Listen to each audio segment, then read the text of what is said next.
আর কচু চাষ সম্পর্কে সকল প্রকার তথ্যগুলো বিশেষ করে একজন নতুন চাষির জন্য। আপনি যদি লতি কচু চাষ করতে চান সেই ক্ষেত্রে আপনাকে কোন কোন বিষয়গুলো না জানলে খুবই ক্ষতি হতে পারে, বা আসলে মিথ্যা আশ্বাস দেখে বা অনলাইন থেকে চারা সংগ্রহ করে প্রতারিত হচ্ছেন কিনা, কোন জিনিসগুলো দেখে আপনি চারাগুলো চিনে নিতে পারেন এবং চারাগুলো কিভাবে সংগ্রহ করতে পারেন।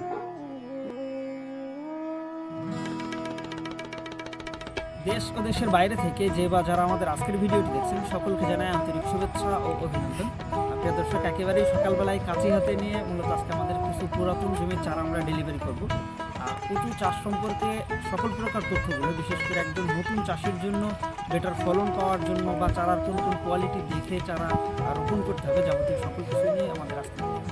প্রিয় দর্শক, অনেকেই তো আসলে লতি কচু চাষের ব্যাপার নিয়ে এমনভাবে উপস্থাপনা করে যেটাতে অনেক তরুণ উদ্যোক্তা ক্ষতির সম্মুখীন হয়, বা আসলে প্রত্যেকটা জিনিসের যেরকম ভালো দিক আছে সেরকম খারাপ দিকও আছে।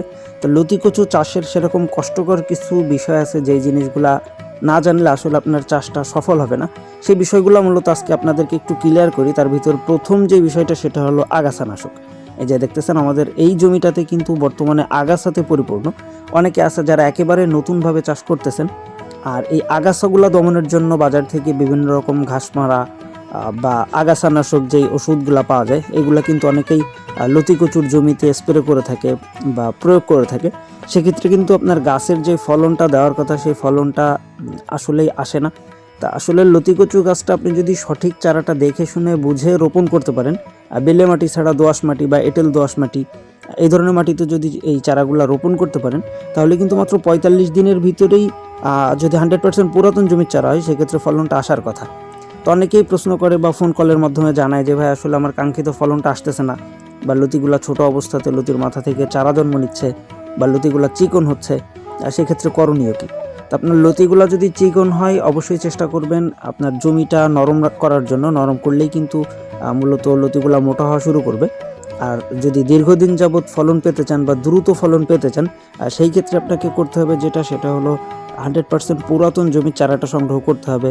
মানে যেই মাতৃ গাছের বয়সটা 10 মাসের বেশি সেরকম গাছের আপনি যদি 4 ইঞ্চি সাইজের চারাও রোপণ করেন সেটাতেও কিন্তু মূলত 45 দিনের ভিতরে ফলন চলে আসে।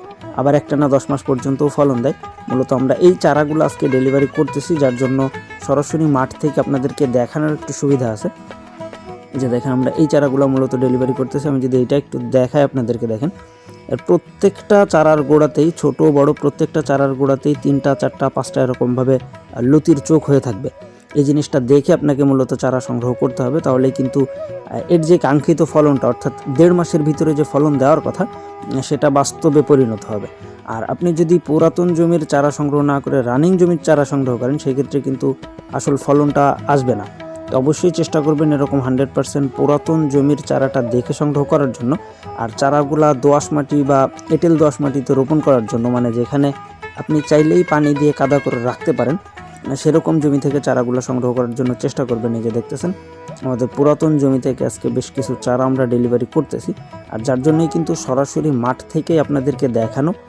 কারণ বর্তমানে প্রতারণার যুগে অনেকে আছে একেবারেই কম মূল্যে চারা বিক্রি করতেছে, যেই চারাগুলা স্বাভাবিকভাবেই কোনো খরচ বরচ বাদেই মানে চারাগুলো উৎপত্তি হয়, আর সেই চারাগুলাই খুব কম দামে বিক্রি করে। আর এটাতে একেবারে তরুণ যারা আছে তারা বিভিন্ন রকম ক্ষতির সম্মুখীন হয়। তা যারা আছেন এই ধরনের চাষ করতেছেন বা চাষের জন্য পরিকল্পনা করতেছেন, আপনারা চেষ্টা করবেন 100% পুরাতন জমির চারাটা দেখে সংগ্রহ করার জন্য। তাহলে কিন্তু এর যে ফলনটা সেটা আপনি মানে পেতে পারেন। এটা কিন্তু মূলত আপনার প্রত্যেকটা গাছ থেকেই একসাথে 7টা 8টা এরকম নর্মালি লতি দেয়। আর যদি মোটামুটি একটু পরিচর্যা করা যায় তাহলে এখান থেকে আরও বেশি পরিমাণে ফলন আসা সম্ভব মাত্র 1.5 মাসের ভিতরেই। তা যারা আছেন সরাসরি আমাদের ভিডিও স্ক্রিনে দেওয়া নম্বরে যোগাযোগ করতে পারেন আজই। প্রিয় দর্শক, এই ছিল মূলত আমাদের আজকের ভিডিওটা। দেখা হবে পরবর্তীতে আবার নতুন কোনো ভিডিওতে নতুন কোনো চাষের সন্ধানে। সে পর্যন্ত সবাই ভালো থাকবেন, সুস্থ থাকবেন। আল্লাহ হাফেজ।